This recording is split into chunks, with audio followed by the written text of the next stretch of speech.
Em O Pastor como Mestre e o Mestre como Pastor, Carson afirma: não faz sentido fingir que você é algo que você não é. Alguns eruditos nunca mostrarão grandes dons pastorais. Alguns pastores nunca funcionarão como eruditos dotados. Como podemos entender a figura do pastor teólogo à luz do fato de que Deus distribui dons diferentes à igreja? Ok. Repete para mim só o finalzinho da pergunta. Deixa eu ver se eu entendi ela aqui. Como podemos entender a figura do pastor teólogo à luz do fato de que Deus distribui dons diferentes à igreja? Entendi. Bom, eu tenho um ponto de vista de que todo pastor, eu não creio e não acredito no dualismo pastor-mestre. Eu acho que esse dualismo é fruto de uma confusão por causa de determinados arquétipos. O que são arquétipos? Imagens que foram criadas ou impostas sobre a figura pastoral. Algumas vezes são impostas, outras vezes são incorporadas pelo pastor, né? Isso, o que para mim ainda torna as coisas mais graves.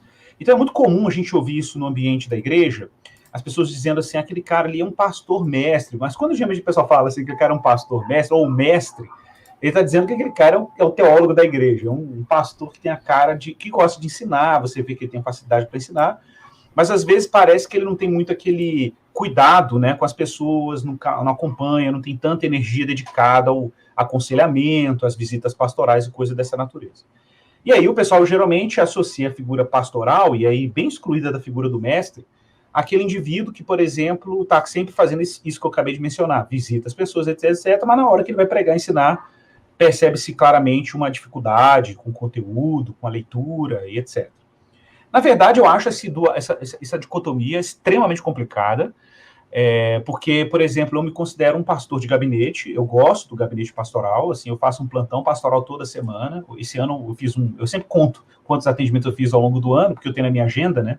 Então, esse ano foi 270 atendimentos pastorais que eu fiz. Né? E, para mim, a teologia está sempre a serviço do gabinete pastoral, né? Está sempre a serviço. A teologia, a filosofia, a psicologia e outras áreas de conhecimento, elas servem muito bem a minha tarefa do aconselhamento pastoral, da visita pastoral, de orar pelo irmão enfermo, de ligar para alguém que está sofrendo. Eu não vejo nenhum tipo de incompatibilidade entre, vamos dizer assim, uma sensibilidade que a gente tem. Realmente, eu vivo um nível de atividade intelectual, gosto de ler bons livros às vezes complexos, mas não vejo nisso um conflito, como eu fiz. Ao contrário, eu vejo até que isso me dá muita ferramenta, muito subsídio para o cuidado pastoral na igreja local. Agora, eu consigo entender que existem pastores que tendem, vamos dizer assim, mais para esse perfil do professorado, né? Da instrução coletiva, do ensino no púlpito, do ensino numa classe de escola dominical, e ele tem um rigor teológico. E, às vezes, ele não é aquela pessoa que tem aquela presença muito forte no cuidado pastoral, propriamente dito, um cuidado pessoal, né, individual. Mas eu gosto de uma coisa que o Van Hooser fala no livro O Pastor como Teólogo Público. Eu acho sensacional, inclusive. Que ele diz o seguinte, que, para ele, o gabinete é a extensão do púlpito. Eu gosto demais desse conceito. Porque quando você entende que o gabinete é a extensão do púlpito, você consegue entender que qual a diferença da pregação no púlpito para um atendimento no gabinete pastoral? A diferença é basicamente a personalização do conteúdo da mensagem do púlpito. É você dizer para a pessoa aquilo que foi pregado de maneira mais personalizada. A pessoa traz suas demandas, seus problemas, seus dilemas, seu sofrimento, e você trata esses temas à luz daquilo que foi pregado de maneira coletiva, abrangente no púlpito. Então você dá um fine tune, né? Você faz um ajuste fino do conteúdo, aplicando a realidade daquele indivíduo que você está atendendo.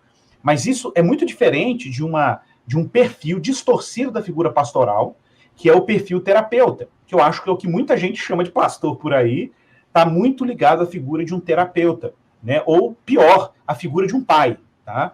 A figura paternalista aí, de alguém que vai suprir, por exemplo, carências afetivas das pessoas da igreja. Eu acho isso extremamente grave. Eu acho isso extremamente grave. E é muito comum ouvir isso por aí.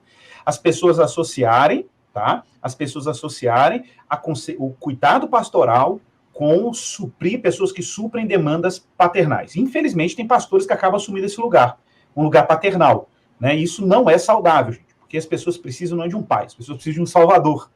E de outro pai, que é Deus, né? Na verdade, é um outro pai que é Deus. Então, eu entendo que existem pessoas, pastores, que têm um perfil realmente mais inclinado para a maestria. O que eu diria para esses pastores? Eu diria para esses pastores, tentem aplicar e aproximar o conteúdo teológico que você tem conhecido e explorado para mais perto da realidade das pessoas. Seja um pouco mais schaefferiano. Isso foi uma experiência que eu tive. De que quanto mais eu mergulhava na realidade, tinha interesse autêntico por ser humano, mais eu via que isso afetava a qualidade das minhas pregações, a qualidade do meu ensino. Então, o pastor, ele precisa ser não apenas um bom exegeta bíblico, não apenas um bom exegeta cultural, que eu acho que é uma exigência também, mas ele também tem que ser um bom exegeta da personalidade humana, da psicologia humana. Então, a gente tem que ser um tríplice intérprete aí, né?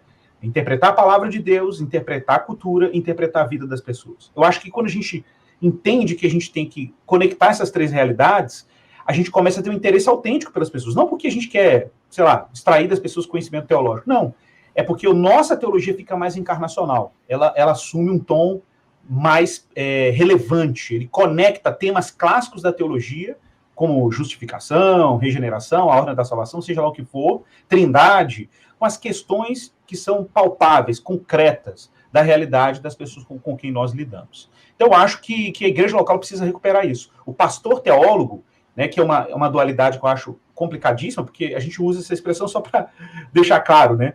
Mas é porque, como a gente tem muitos pastores que não são teólogos, o que eu acho para mim um contrassenso, né? Para mim é um contrassenso, né? A gente acabou criando essa terminologia. Mas a verdade é que todo pastor deveria se esmerar intelectualmente, academicamente, espiritualmente, para conhecer a Deus, porque para mim teologia é isso, envolve o conhecimento de Deus e o conhecimento do discurso sobre Deus, como as escrituras nos revelam, a tradição e a teologia, e a gente aplicar essas realidades espirituais na dinâmica de uma igreja local, de uma comunidade local.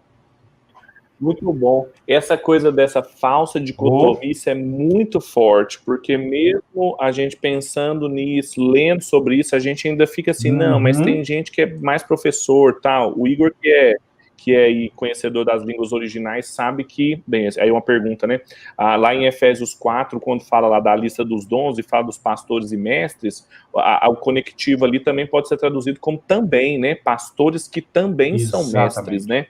Eu vi o Russell Shedd uma vez falando isso, eu falei, caramba, muda tudo, né? Porque não é um pastor e um mestre, é um pastor que também é mestre.